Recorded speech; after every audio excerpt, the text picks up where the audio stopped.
तो वीडियो शुरू करने से पहले कहूंगा जिन जिन लोगों ने अभी तक चैनल को सब्सक्राइब नहीं किया, सब्सक्राइब कर दो चैनल को आने वाले टाइम में डेली रेसलिंग की अपडेट्स के लिए। Roman Reigns, Seth Rollins, dean Ambrose या फिर जॉन मॉक्सली, अगर आप ये तीन नाम एक साथ लेते हो तो सबसे पहले कोई भी WWE का फैन होगा उसके मन में एक ही नाम आएगा और वो नाम आएगा द शील्ड का। क्योंकि द शील्ड एक ऐसी ग्रेटेस्ट फैक्शन था WWE के अंदर जो कि काफ़ी लंबे टाइम से एग्जिस्ट तो करता था, लेकिन इसके अंदर तीन one of the greatest superstar हैं WWE के। मैं बात कर रहा हूँ डीन एम्ब्रोस के बारे में, जो कि अभी फिलहाल AEW कंपनी के अंदर है एज जॉन मॉक्सली। इसके अलावा साथ ही साथ में the big dog Roman Reigns, जो कि आप सभी के फिलहाल करंट यूनिवर्सल चैंपियन है, वो भी इसी फैक्शन के अंदर थे। एंड मंडे नाइट रॉ मसाया former universal champion Seth Rollins भी इसी तगड़े फैक्शन का हिस्सा हुआ करते थे। लेकिन जैसे जॉन मॉक्सली WWE को लीव करके गए, तुरंत ये जो फैक्शन है हमें पूरा का पूरा बिखरता हुआ नजर आया। एंड एक बार फिर से Seth Rollins and Roman Reigns हमें एक सिंगल सुपरस्टार की तरह रेसल करते हुए नजर आए। लेकिन गाइस आपको बता दूं, रिसेंटली द शील्ड के फैंस के लिए एक फाइनल अपडेट आ चुकी है। क्या आने वाले टाइम में कभी द शील्ड का रीयूनियन होगा या फिर नहीं? अब मैं ऐसा इसलिए कह रहा हूँ क्योंकि रिसेंटली रोमन रेंस ने अपनी पॉसिबिलिटीज बताई हैं कि उनके हिसाब से अगर जॉन मॉक्सली एक बार फिर से WWE के अंदर रिटर्न कर भी लेते हैं तो क्या द शील्ड रीयूनाइट होगी या फिर नहीं। तो यहाँ पर उनके जो वर्ड्स थे मेरे हिसाब से वो एक फाइनल आंसर है द शील्ड के फैंस के लिए, जो कि चाहते हैं कि एक बार फिर से द शील्ड हमें WWE के अंदर रीयूनाइट होते हुए नजर है। तो मेरे हिसाब से Roman Reigns, Seth Rollins, dean Ambrose या फिर जॉन मॉक्सली, उनमें से किसी भी फैन को भाई ये वाली वीडियो तो मिस नहीं करनी चाहिए। So without wasting any time let's begin this video. सारी चीजें WWE के अंदर उथल पुथल तब होती हैं जब जो डीन एम्ब्रोस है वो WWE के अंदर अपना हील टर्न करते हैं और वो अटैक करते हैं सेथ रॉलिंस के ऊपर। ये सारी चीजें तब होती है जब Roman Reigns as universal champion थे, लेकिन रोमन रेंस को ल्यूकीमिया के कारण WWE को लीव करना पड़ता है। एंड यहाँ पर जो डीन एम्ब्रोस है उनका हील टर्न हमें फाइनली WWE के अंदर दिखाई देता है। और उसके बाद क्या होता है, रोमन रेंस रिटर्न करते हैं जब Dean Ambrose as a heel superstar होते हैं। वो कहते हैं कि भाई मुझे एक बार फिर से आखिरी टाइम WWE के अंदर द शील्ड का रीयूनियन चाहिए। द शील्ड का रीयूनियन होता है एंड एक अलग से इवेंट भी होता है जो कि था द शील्ड फाइनल राइड करके इवेंट। वहाँ पे भी द शील्ड का एक फाइनल मैच हमें दिखाई देता है जहाँ पर द शील्ड जीती और आखिरी में वो काफ़ी इमोशनल वे में सारी चीज़ें सेलिब्रेट करते हुए नजर आती है।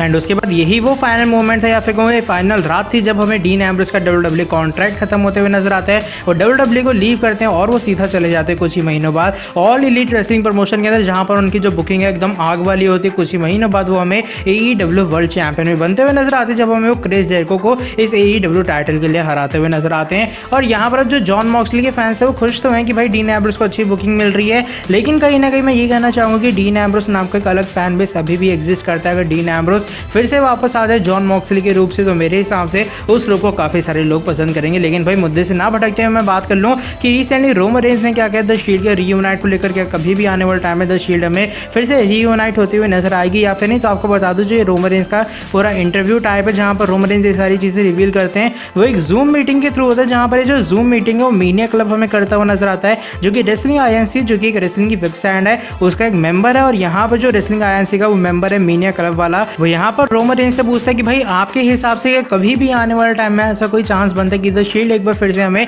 WWE के अंदर दिखाई दे जब John Moxley all elite wrestling promotion के अंदर जा चुके हैं एंड वहां पर भी फिलहाल वो वर्ल्ड चैंपियन। तो ये क्वेश्चन सुनने के बाद ही जो रोमन रेंस है वो हल्की सी स्माइल देते हैं और वो यहाँ पर कहते हैं कि उनके हिसाब से डीन एम्ब्रोस या फिर जॉन मॉक्सली जो मर्जी कह लो, उसने पूरी चीजें जो है वो स्क्रू करके रख दी, यानी कि सारी चीजें खराब करके रख दी हैं। एंड जब से वो हमें छोड़ के चला गया ये सारी चीजें पूरी तरीके से तबाह हो चुकी हैं। और ये जो पूरी लाइन है वो रोमन रेंस हंसी खुशी में बोलते हैं, ऐसा नहीं कि भाई रोमन रेंस गुस्से में होते हैं कि जो डीन एम्ब्रोस या फिर जॉन मॉक्सली वो WWE को लीव करके चला गया। लेकिन उसके बाद यहाँ पर जो रोमन रेंस है वो थोड़ी चीजें आके क्लियर करते हैं। वो कहते हैं कि उनके हिसाब से द शील्ड को एक बार फिर से WWE के अंदर नहीं बनना चाहिए। अब वो कहते हैं कि जो द शील्ड के फैंस है मैं मानता हूँ अभी फिलहाल एग्जिस्ट करते हैं, काफी सारे लोग द शील्ड का एक बार फिर से रीयूनियन देखना चाहते हैं। लेकिन यहाँ पर रोमन रेंस कहते हैं कि उनके हिसाब से ये सारी चीजें पहले ही हो चुकी हैं। तब द शील्ड का एक फाइनल रीयूनियन होता है, मैंने एक बार फिर से द शील्ड को पूरी तरीके से बनाया, उसको वापस लेकर आया। और रोमन रेंस के हिसाब से वो एकदम सही मोमेंट है, वो एकदम सही पल था जब द शील्ड के फैंस को अलविदा कह देना चाहिए पूरे की पूरी द शील्ड को। और उनके हिसाब से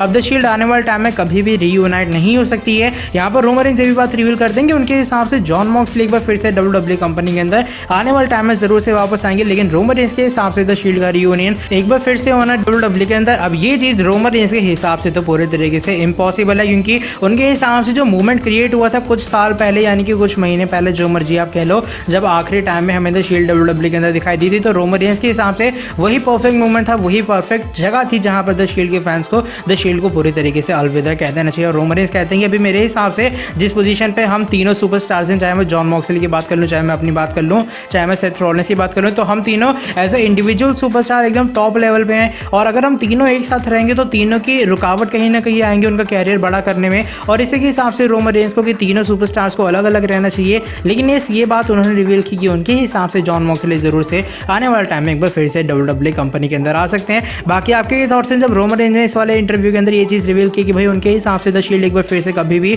WWE के अंदर आप सभी को नहीं दिखाई देगी। अगर यहाँ पर जॉन मॉक्सली रिटर्न कर लेते हैं तब भी कोई भी चांस नहीं बनता। लेकिन गाइस आज की जो ये वाली वीडियो बस यहीं तक थी। अगर आपको ये वाली वीडियो पसंद आई तो ऑफकोर्स नीचे वीडियो को लाइक किए बिना कहीं मत जाना। इसके अलावा अगर आप लोग चैनल पर नए तो कर सकते हैं चैनल को सब्सक्राइब एंड नोटिफिकेशन बेल को भी ऑन, ताकि आगे भी आपको हमारे चैनल पर कुछ ऐसी इंटरेस्टिंग कमाल की फ्रेश अपडेट जानने को मिलती रहे। एंड मैं मिलता हूँ आपसे नेक्स्ट वीडियो के अंदर काफ़ी जल्दी। Till then bye bye, take care.